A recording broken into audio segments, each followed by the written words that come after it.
So I agree with that. Oh, they're here. Right? That was weird.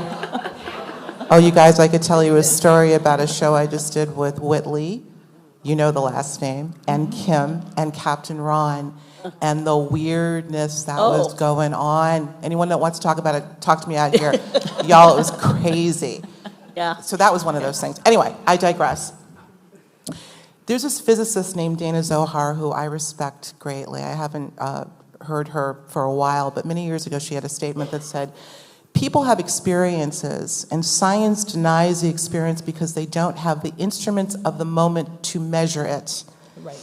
To me, as much as I respect the scientific method, I respect the officialdom of military et al., the anecdotes are those experiences or the evidence that science will never have instruments to measure, but when you have so many experiences, this is a ubiquitous phenomenon. I, as a researcher, am noting commonalities in these experiences as well as their uniqueness. How can you turn your back on that? Kelly, what you were asking is how do we bridge this schism between the experiential side and, as I say, the lights in the sky? And that's a very complex thing. I'm kind of minimizing it, but you would think in the field of ufology there is a common thread that we all share, or a common interest that we all share, but in some cases, people have diametrically opposed ideas. It's time to bring that together. I mean, let's make note of the fact that many of these military that have, and whistleblowers that have given testimony are also experiencers, inclusive of the sighting. Let's talk about the 2017, who was it? Help me, Linda. Kevin Day. I interviewed him years ago. That man, to this day, when he's asked about that day, when it was a Tic Tac, he breaks down and he cries. Yep. Something happened above and beyond the sighting and watching these anomalous maneuvers, etc. And yet, it's like the elephant in the room that we're all ignoring. Certainly, it seems that the government is, at least to us. See, there's another conversation going on behind the scenes. Linda, I know you know about this as well. There's another conversation that's going on with these same people that are, dissecting this data. They know that the experiential is hugely a part of this, but they don't want to let on to us. But we all know, right? We all know. So what I would like to see, I don't think the word is disclosure. I think the word is reconciliation. Let's bridge these two currently diametrically opposed aspects so we're on the same page, and then we can make some leaps forward into a true disclosure, the full disclosure. That's how I feel about it.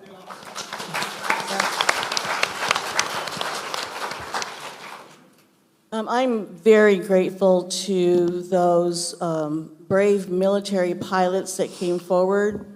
That was 2017 when the Tic Tac video was shown, and I know Kevin Day personally, and I know that like hundreds, probably thousands of experiencers will still tear up, will get emotional, even if the experience was 20, 30, 40 years ago. I come across it all the time. But people out there, the public, they really need to realize that these things flying around aren't just flying around. They're coming and they're engaging with us, and they have been doing it for a long time. You're all familiar with Captain Robert Solis. I'm very good friends with him and his wife. We had dinner just about a week ago, and he came out and talked about when I was hosting the Cyril International events that he is an experiencer. He and his wife Marilyn had their experience together when they were living in Manhattan Beach. And I feel that with all my research, all the years, that the abduction phenomenon, experiencers, I use the words interchangeably because some people feel they've been abducted, other people feel they're experiencers. I don't want to leave anyone out, but that is central to what these beings are doing, engaging with us. It's not the lights in the sky or, the the ships and the planes, and that's all, of course, it's all included.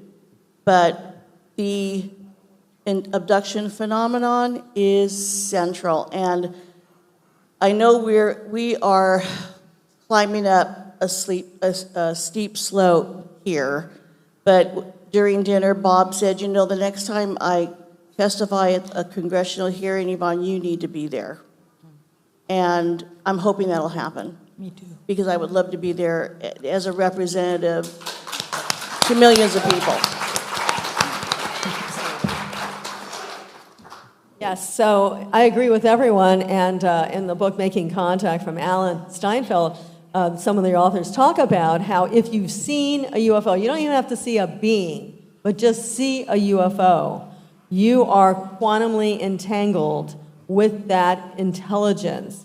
And I write about an episode in that book that a friend of mine was in the Bermuda Triangle. I used to have a lot of friends that lived in the Florida area, of course, and she was an oceanographer, and her whole boat research group had contact.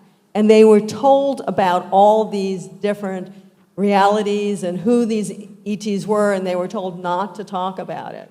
And my friend, the lawyer, was trying to drill her, and all of a sudden the shelf flew up in his kitchen, not down. And she goes, I can't say anymore. So, and of course, that was a more intense encounter that they had had because they were living out in the area of the Bermuda Triangle doing their research.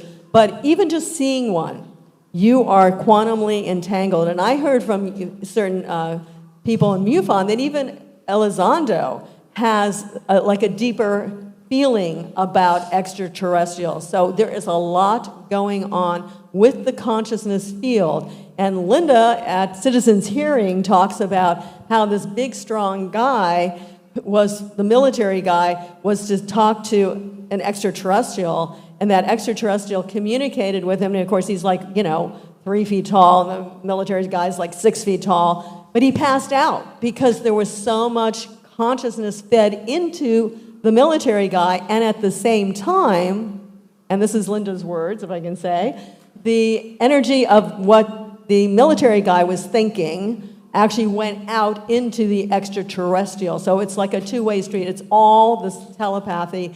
We don't really know and understand how this works on a consciousness level. We're working with it with remote viewing. That's part of the work that I do. That's mind dynamics in space and time, how we can see and know things, not only on this planet, but Ingo Swann showed could remote view the rings of Jupiter, which no one knew. He did that in 73, and it was only in 79 that our Voyager spacecraft actually confirmed it. So we are consciousness beings. Most of what we do is through the consciousness field, and that's the primordial essence of life as far as I'm concerned, not the physical. And even J. Allen Hynek actually had that same understanding that it was hard for him to differentiate because so much of what he was investigating, even back in the 60s and 70s, was consciousness related. And that's really who we are. Thank you. Thank you so much, ladies. A question I would love to ask, we'll start back over here, is obviously it seems as though we're dealing with a vast and potentially like dense ecology of different kinds of non-human intelligences with different motivations and origins. It's probably a long question, but I'd love to hear from all of you kind of your impressions of the landscape of non-human intelligence in terms of what it is you believe or suspect that it is that we're dealing with here. I can start with what I read on April 9th, 1983 at Kirtland Air Force Base when I was starting out on what was a contract that I had signed with Home Box Office to do a documentary. And that's what I was doing when I was there to have a meeting with this military guy. And had no idea that I was going to be presented a document that said briefing paper for the President of the United States of America on the subject of unidentified aerial craft, UACs, and vehicles, UAVs.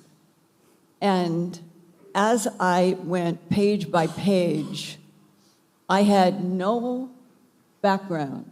I had nothing at all inside of me in terms of education to relate to these extremely serious pages.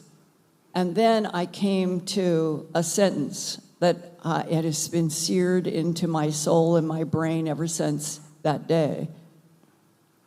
These extraterrestrial biological entities manipulated DNA in already evolving primates to create Homo sapien. All questions and mysteries about the evolution of Homo sapien on this planet have been answered, and this project is closed. That was April 9th, 1983. This is now the end of May of 2024. Those two sentences are still two of the most important sentences that I have seen in terms of evidentiary insight into the position that our government has on all of this. And I think that what is coming is on the cover that has been distributed now by Lou Elizondo's group of the book that is coming out. It's either the end of August or November. I've received two different dates. And on the cover, when you see this photograph, remember what I'm telling you. There is one, the letters are about 2 inches high. And it goes across the middle of this book that won't be out for a while, but they are already sending out to people like me what the book is going to look like. And it spells this one word across the middle, I-M-M-I-N-E-N-T.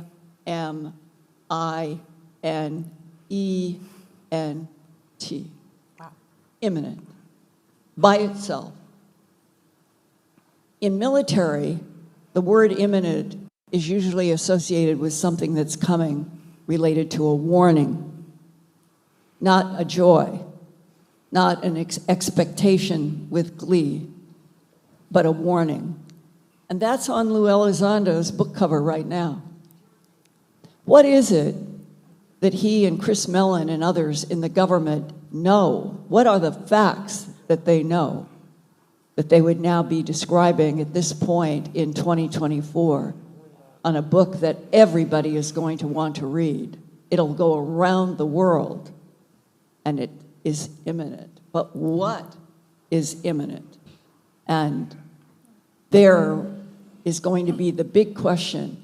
Will Burchett, the congressman from Tennessee, will he ever be allowed again to hold any hearings?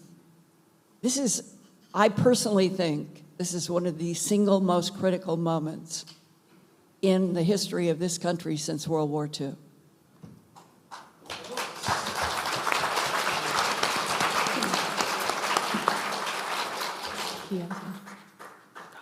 No? Okay. I think my research has shown, like back in the 70s, mid to late 70s, in the APRO report, which is the Aerial Research Phenomenon Organization, you know APRO, Jim and Lorraine, but they said there were two types of ETs spotted on this ranch. And at first I was like, well, I don't know if this is one person reporting it, but for me, I met a gentleman, I brought him in to speak for Colorado MUFON at the time, and he had written a book called Flashbacks. His name's Sean Bartok, and I'm sitting like all of you here watching his presentation, and up pops a drawing of an ET that he saw on his property, and it was only 14 miles away from the ranch of my childhood. And they said there were two types. There were an AI type and a Nordic type, and that they were in conflict with one another. And to me, I don't know if this is true, it's hard to say motives or what's happening and why, but early on they reported that these two types were sort of, one's fighting to keep our humanity, our you know, right now on my cell phone, just recently, AI wants to type my text messages. And I'm like, you don't know what I want to say and how I say it. Maybe it does, but it's kind of scary to me. I'm like, no, I don't want AI to type my text messages. But maybe that's what's going on. Do you, I mean, I don't know. It just feels like there's something's about ready to shift with all the technologies we have and AI doing our art and our book covers and our music and our writing for us. I mean, on my website, I'm like, oh, AI did a better job than I can. It's a little frightening. But so maybe there's that going on. Yeah. If I can just jump in, I'm so glad you brought up the AI thing, because as we now know, AI has become inextricably linked to this phenomenon Yes. that we're calling UFO and ET. I hate these labels, by the way, because it's so much broader than that. But I want to tell you guys a story of something that happened to me. This is getting really concerning to me. I'm vacillating between, oh, ChatGPT, what a wonderful thing, and oh my God, what's happening here? Are they trying to erase the human out of us? Okay. So the other day, I was contemplating bringing food on my flight from North Carolina, because a friend had said, oh, you can bring your own food. You don't have to pay for that, food once you get through the TSA. And I really never thought about that. Okay, let me do a little bit of research on this, so see if I can make this quick. So I proceed to go on, I was on my iPad, proceed to go on Google, but something said, I'm just gonna think about this for a second and see what happens. So I proceeded to type, can you bring, that's it, can you bring, and what popped up? Food through the TSA. I said, oh God, this is scary. Actually, my husband who's here, we had a little debate as to whether this was just a coincidence or that's the typical question people ask when you just put, can I bring? No, guys, listen, I'm not going to jump to any conclusions, but we're dealing with something that is so much more complex, so much more intertwined. I believe this is non-human intelligence, but with the non-human intelligence that we're talking about, these biological entities, there are blurry lines here, but there's a nexus that I think is being drawn in terms of our understanding of the role that AI not is playing, but has always been playing in the reality that we call, interaction with non-human intelligence. So I wanted to comment on that. It's a really tangled web that I don't profess to understand, but I say, and I've had lots of conversations with Richard Dolan about this. I've done several shows on this quite a few years ago, and how transhumanism also plays in. I mean, we've got so many moving parts. That's why I say humility, keep that humility. We don't know what's going on, but something imminent is happening. Yes. Let's just keep our eyes and ears open. One other thing I want to make in terms of the spectrum of beings, I've always said, when people make the proclamation, well, the aliens are bad or the aliens are good, I've always said, which ones are we talking about? Which entities are we talking about? There is a spectrum, right? From the most hellacious, I would imagine, to the most benevolent and angelic, to neutral. There's some that may not have any agenda whatsoever. It's just who they are and how they behave. So again, we're looking at a spectrum. I do believe that our governments are well entrenched with some of these entities. There's a book that I would love to recommend that you guys, there's so many out there, but this book I loved. It's called Rachel's Eyes by Helen Luttrell. You know the book? Oh my gosh. Write it down. Get this You book, have you to guys. read this. So- I even spoke to the author at one point. You spoke to Helen Luttrell? Yes. I don't know if she's still with us, but this I is a know. book, very, very briefly. This is going to give you insight into how much our governments not only know, but are in league with some of these beings. This is about, Helen Luttrell had a daughter who was legally blind, she's now deceased, who went to a junior college, I believe, met her roommate who ended up being, and she was Rachel, I believe, her daughter was Marissa, but Rachel, I'm going to do a spoiler, to cut to the chase, was a young woman who was a hybrid, not a human-alien hybrid, but an alien-human hybrid, meaning this was a child that was captured from a crashed craft, I believe back in the 1950s in Nevada, picked up by the military along with a group of ET beings.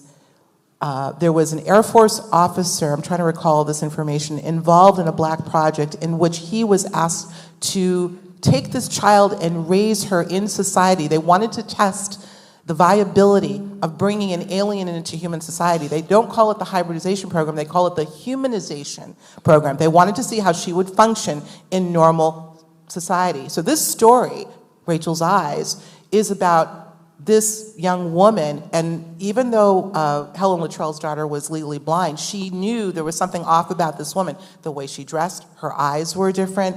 And so they started to unpeel the layers of who this person was, and invariably found out that she was indeed a alien-human hybrid. Anyway, I say all that to say, they know, our militaries know. And the very most important part of Rachel's eyes, Yeah. because I knew Helen and everybody, was the very fact that the hybrid's quote-unquote father was a military operative. Yes. And this means that our government has been collaborating with ETs and creating family situations, whether it was for college or anything else. So the idea that we still have not had a formal policy statement that extraterrestrial biological entities are here in our solar system and beyond, it's incredible, abominable. because their own actions are exactly what we're talking about in Rachel's eyes. Absolutely. Get the book, you guys. It's amazing. By the way, the Air Force, I can't recall, you may remember the gentleman that adopted this alien, also spoke about animal mutilation and gave sort of a admittance as to the extent and why the animal mutilations are occurring, having to do with bovine DNA. You might recall that part of the book. I obviously thought of you when I read it. But anyway, it's revelational. And the great thing about this book is it reads like a novel. You wouldn't even believe it's real, but it's told as a true story. Probably one of the most revelatory books I've read. And I've read a lot of UFO books. So, yeah, I'll stop there. Rachel's eyes. I don't know if any of the other ladies want to respond to that before we move on. I could continue. Actually, of course, I think this is one of the reasons. I say there's 3 reasons why we don't have disclosure. One is the technology. I think that's first and foremost. 2 is the cover-up that's been going on, as Linda just said, probably since the 40s and maybe even before that. Yeah. But the third is the complexity of all these levels of intelligence and the fact that they can't control them. I mean, if the government came out and said, yeah, and people are being abducted and we have nothing we can do about it, good luck, that's what we have to tell you, I mean, that's, not going to be very helpful. So who is really on the other side? Of course, again, this book does have 80 different extraterrestrial races. My husband and I have been working on a book, too, with some of the pictures, very similar to Kim, who I'd love to hear a little bit more about, because she has a great book out also on the different extraterrestrial races. But in actuality, I think without the higher consciousness that we have, I think they're just like us. There's a lot that are really positive, almost angelic. We call those the ultra-terrestrial or the extra-celestial. And then there's those that really do want to kill us, and they really would rather take over the planet. So you have this whole gamut, what we have on this planet, the exact same consciousness field that we are exposed to, and because I go back to the fact of consciousness, is the same consciousness field that radiates around this entire, at least local universe. Now, are there higher levels? Yes. Also, I believe, this is the one place that I know Linda and I sometimes differ a little bit, and that is we feel that we actually came from a higher vibratory frequency, and we came into this planetary system. Now, they do want to take advantage of that, and I think occasionally there are reports that our species, our soul, is actually on a higher level than many, not all, but many of the extraterrestrials. We have deeper aspects within ourselves, but we can play with those, and that's the problem. And actually, AI is starting to play with those same consciousness fields. They're starting to cheat to try to get to a goal. They're even lying. Even though they've never been programmed, there's something called auto-ML, which is auto-machine learning. It's no longer from the programmer. They are learning themselves. That's what we're in the middle of, and the extraterrestrials are not that much different, although, again, there are angelic higher beings that are here to help and protect us.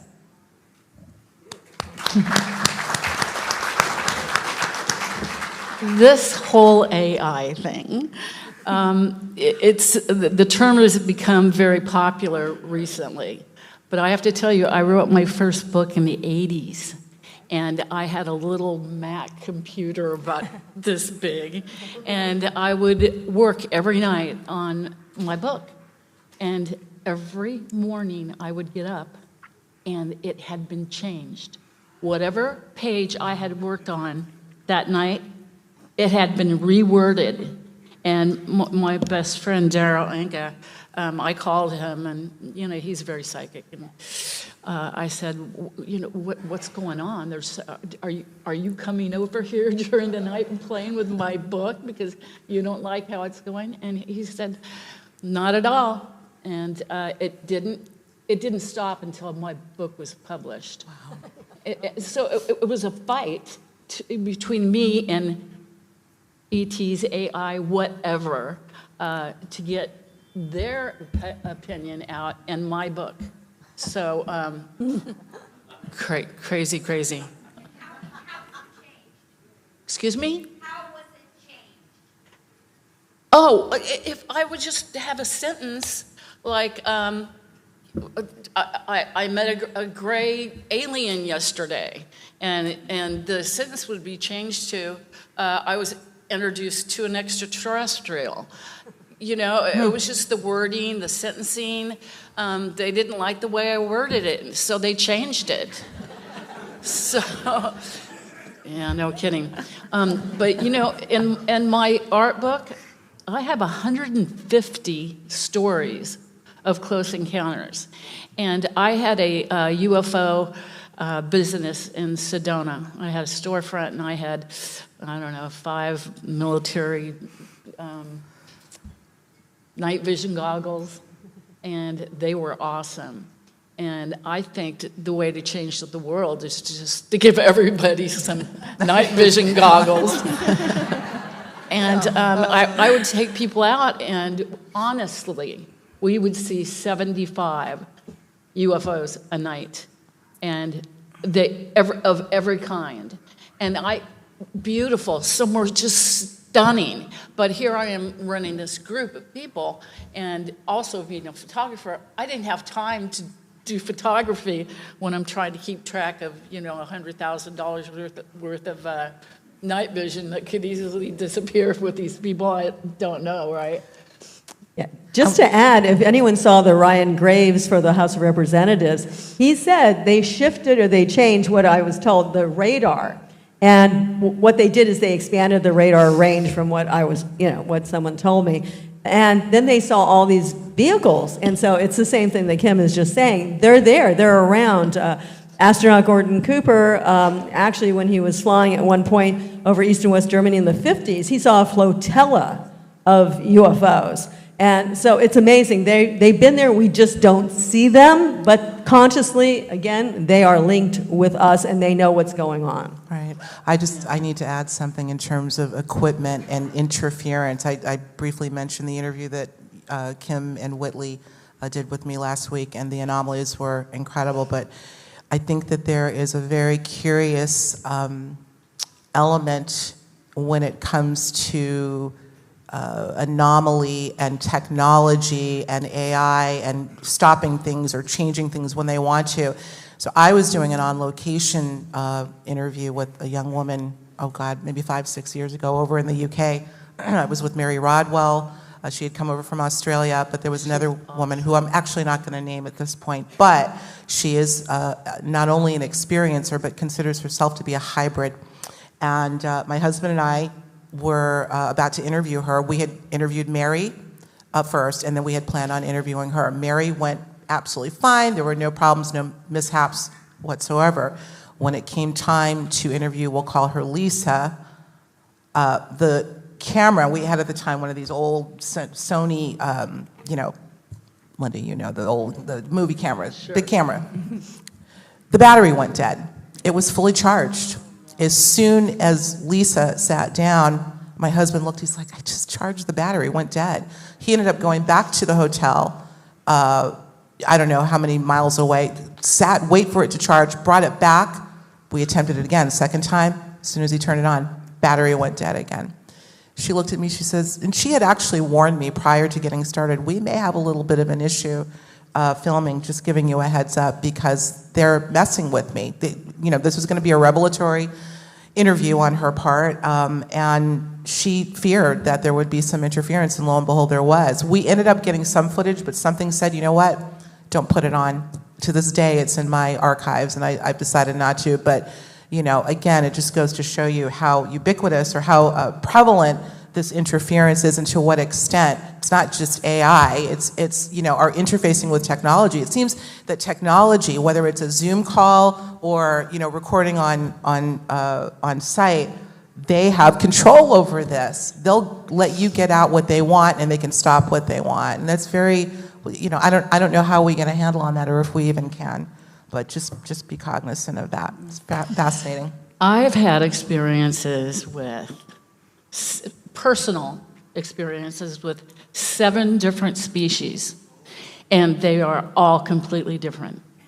And every time I was abducted, and I have hundreds of abductions in my book, just my first book, and I had enough for another 100 for another book, but... Oh, thank you. Hi again. So these, what was I talking about? The abductions in your book. The variety of species. The variety of all the different species that I've had contact with. And I actually, every time I was abducted by ETs, the next night I would be abducted by the military. And they want to know, did I see the propulsion system? What did they teach me? What did, you know, everything. So I was drilled. I didn't sleep for 10 years. I have PTSD. Now, I never sleep because I never know when they're coming back. And if they do come back, which ones are they? And what is their purpose? And with the ETs, I've had, they burned me alive in one experience, and they take me to this place, and I think it's my old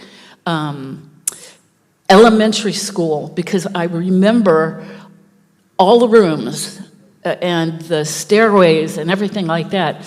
And so they would really hurt me, but they would heal me immediately. So, but it doesn't matter when your legs are on fire, your legs are on fire.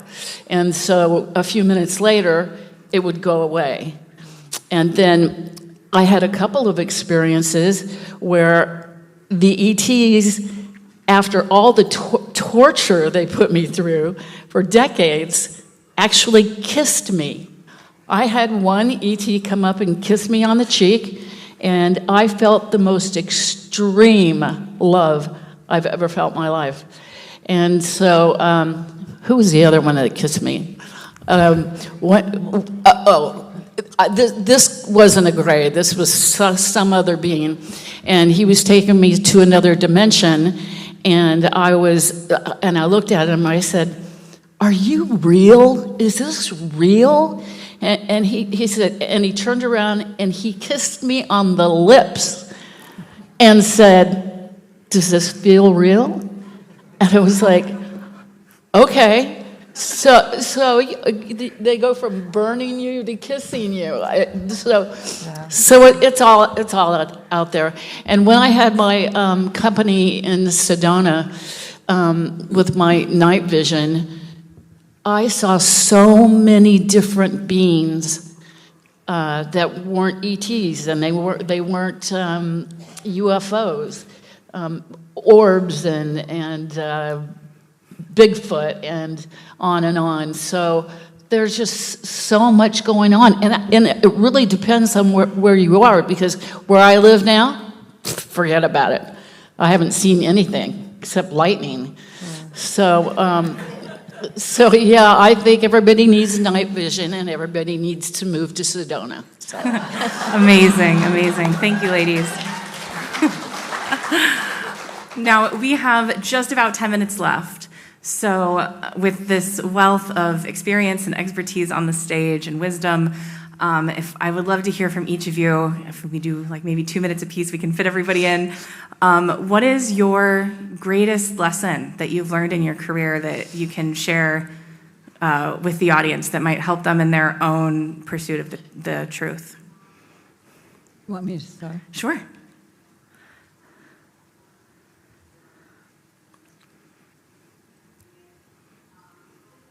I think it goes to an interview that I did with Roger Penrose in 2018 that left me stunned by the great mind of his, and that we ended up talking about what was the true nature of this universe. And I said, "Sir, what do you see when you contemplate the singularity at the beginning of this cosmos?" And in his beautiful UK voice, he said, "Oh, no, no, Linda, no. What the truth is infinite cycles of time. There is no singularity." In 2018, that was considered somewhat controversial. Today, it is becoming more and more the paradigm in which physicists are talking about the very universe that we are in. And I think that right now, at the end of May of 2024, I personally am feeling an excitement that I have never felt in my life. Wow. That we are close to a truth that this is a holographic universe. And if it is holographic, and I have talked with several physicists privately, and that's what they think as well, this universe must be projected from another dimension or another universe. And once you begin to be exposed to that as a reality, I find excitement in that, and no longer do I feel a certain kind of fear that once upon a time I did, that our planet was the goal to take over by some of the ETs. And I no longer think that that is the future. I think that there is something about this particular universe that's being projected that may be the greatest struggle in all universes, and that is, can souls be taught to never go toward the dark, but always to the light?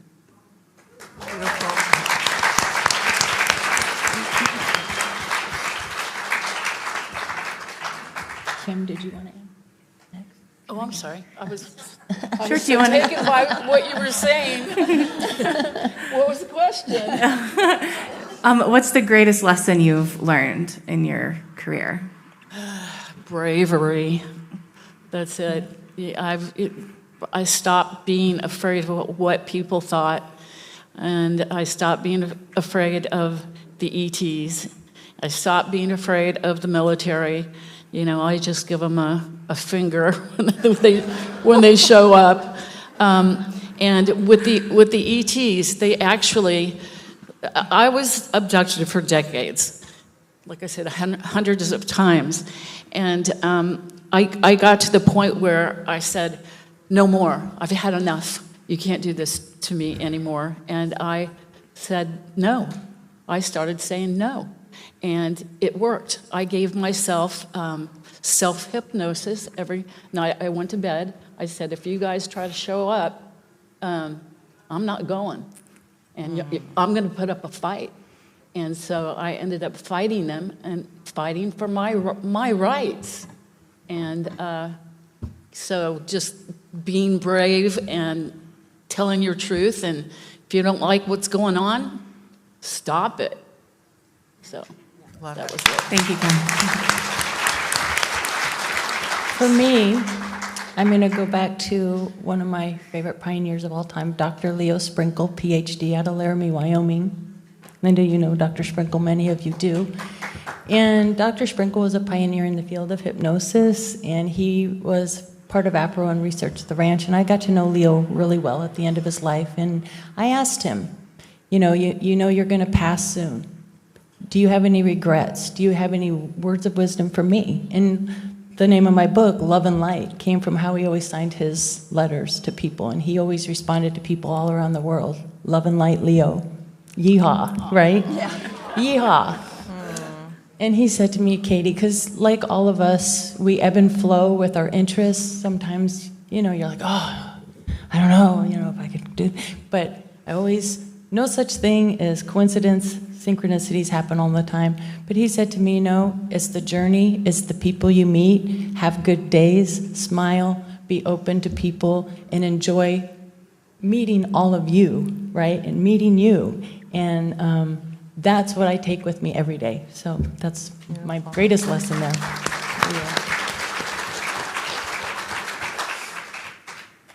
Yvonne, do you want to go next? Oh, gosh. I mean, over 3 decades of doing this very intimate work with abductees and experiencers, I just learned over the years not to put these experiences in a little box that makes me feel comfortable. Because I have heard so much from these experiences, and I just, when a new person comes in to see me, I just keep open and let them know, look, during a regression, don't hold back because you think, I can't say this, she's going to think I'm crazy. I said, because I may have heard it hundreds of times, it's important for you to just continue verbalizing everything that's coming forward.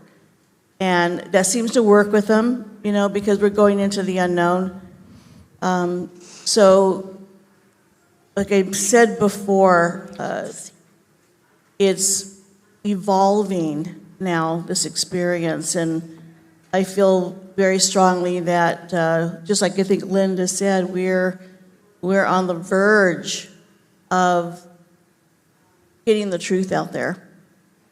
So it takes my breath away because of recent experiences that I've had.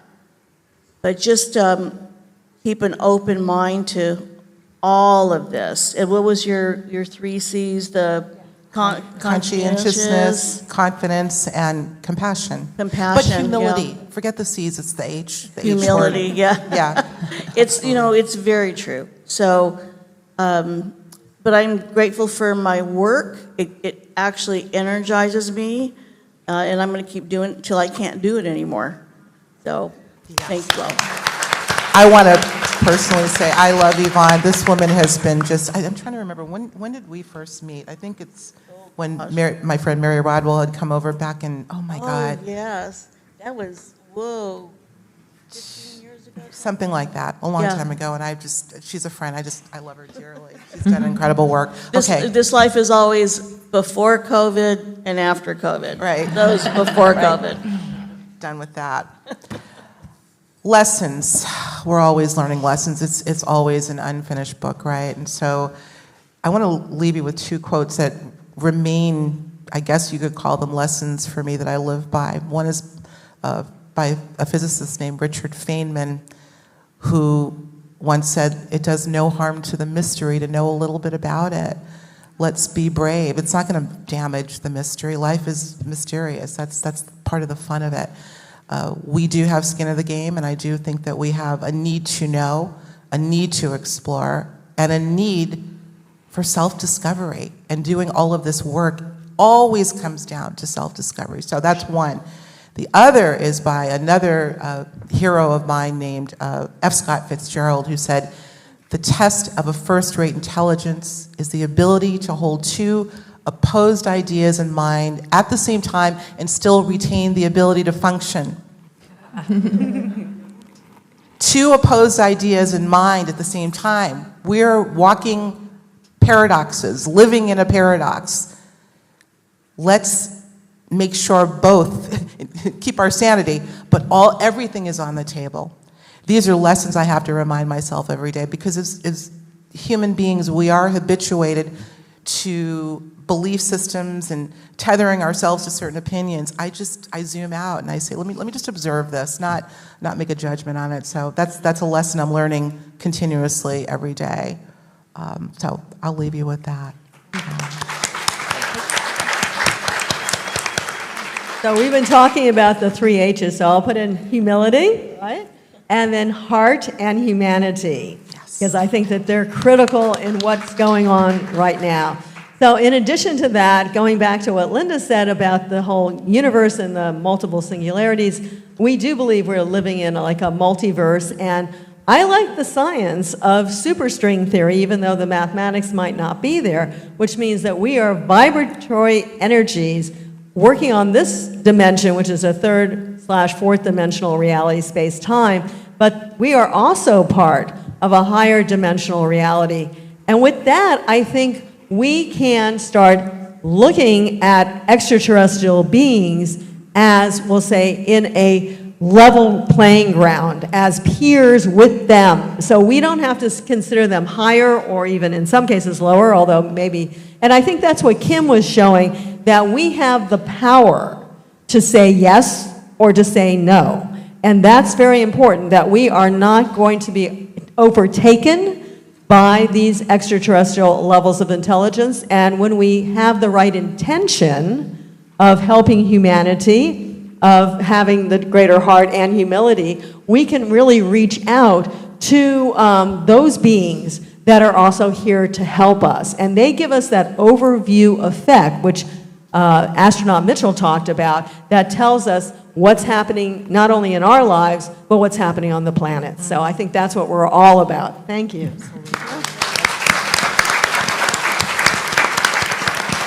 Well, thank you so much to all of you. This has been just an absolute honor and a privilege to be with you here today. Thank you for bringing the very best of what you are to the work that you do, and for inspiring all of us to do the same. We bow to you, thank you, and everyone, let's give them another round of applause.